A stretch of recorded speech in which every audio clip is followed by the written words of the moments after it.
ensure that that materialises? Question number 2, Paul O'Kane. To ask the Scottish Government what its response is to reports that the Scottish Men's Sheds Association could collapse due to the withdrawal of Scottish Government funding. Cabinet Secretary Shirley-Ann Somerville. The Scottish Government has provided £795,000 worth of funding to the Scottish Men's Shed Association since 2016, supporting the movement to grow from 5 sheds to 200 across Scotland.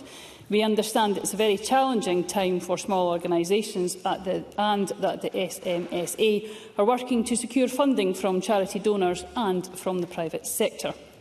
Given this, I can confirm today that we will work with the organisation to identify and to provide the funding for this financial year to ensure that we support them in the months ahead to develop broad, sustainable support for this important national organisation. And we hope this will help to avoid future uncertainty and assist local sheds to flourish. Paul O'Kane. I thank the Cabinet Secretary for that answer, and I'm sure the Chamber will be pleased to hear the reassurance from the Cabinet Secretary that the Government has looked again at the funding decision. And indeed, we heard that outlined by the First Minister, I think, on Thursday, that this would be looked at again. I think everyone in the Chamber can agree that men's sheds are a linchpin in tackling poor mental well-being, isolation and loneliness, taking that preventative approach with thousands of men voluntarily engaging about their vulnerabilities for the first time. But I think it's clear that we have been here before. This is not an unusual situation in terms of the funding, and that the Men's Shed Association needs proper stability of funds to ensure that they can continue to have a huge impact on men's lives. So will the Government go a step further than the answer just now and see what longer-term funding options are being looked at by the Government? Cabinet Secretary. Well, I think it's important, Presiding Officer, to also ensure that we look not just at the national picture, but also the support that can be given to local men's sheds. And those are two distinct areas which the Government is very keen to support. Now, the member will be well aware that the SMSA are a national membership body that supports the establishment of men's sheds. That's distinct from the activities of the nearly 200 local sheds. So, while the SMSA provide a very valuable service, we do need to bear in mind that permanent core funding to every third sector organisation that would benefit from this potentially is not possible. We don't do that for every single third sector organisation. So what we do need to do is ensure that we're working with organisations like the SMSA, to look at financial sustainability in the long term. And that can't just be from Scottish Government funding, important though that is, but it can't just be around that, and it will include, obviously, looking at other avenues for their funding. So we are absolutely committed to working with them to ensure that that happens. We recognise the preventative nature of the work that men's sheds undertake and recognise that's important. But I do have to also point out to the member that support does remain available for local sheds. That's the Community Mental Health and Wellbeing Fund for adults, the Just Transition Participatory Budgeting Capital Fund and the Regeneration Capital Grant Fund. All of that work is continuing, but I'm happy, as I say in my original answer, to confirm that we will continue to support the national core funding as well as those funds that remain available for the locals men's sheds. Thank you. Again, we must have concise questions and responses. Paul O'Kane.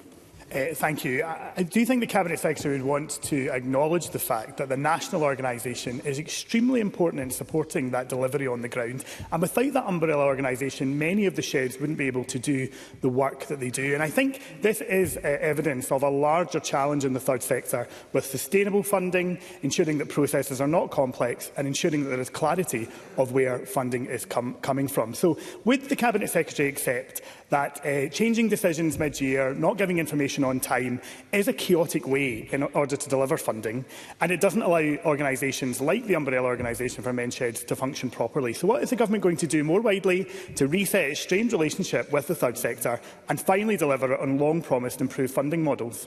Cabinet Secretary. Well, I think Paul O'Kane rightly presents a challenge that government does need to rise to. Can I gently suggest to him that it's not just the Scottish Government that needs to rise to that challenge, but the UK Government? So, for example, when the Scottish Government receives budgetary allocations exceptionally late in the day and we're providing the Scottish Government budget under tight timescales, that does ensure that there is more difficulty for the Scottish Government to be able to provide certainty for people. And I look forward to working with Paul O'Kane and others, if there is indeed a change at UK Government levels, in ensuring we receive timely notification of Scottish Government budgets. That way, Mr O'Kane and I can work together to support the third sector, as I'm sure he would like us to do. Alexander Stewart.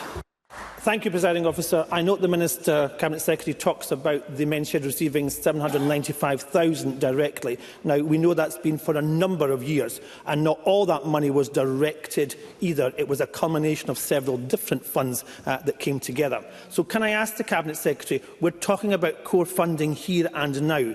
Therefore, what is the Scottish Government going to do about ensuring that this life-saving movement is protected and properly funded in the long term going forward, because it's the long term that matters, Cabinet Secretary? Cabinet Secretary. I've just provided reassurance to the Chamber Presiding Officer that we will provide that funding for this financial year. But can I also say, across the Chamber, there is universal support for men's sheds, and quite rightly so. I've met with the men's sheds in my constituency of Dunfermline and recognise the fantastic work that they do. Other members will be in the same position. But again, I point out to the member that the Scottish Government does not provide core funding for every single third sector organisation within here. And that's why, yes, we need to provide funding where possible, but we also need to work with third sector organisations about where other funding opportunities may lie. Colin Beattie.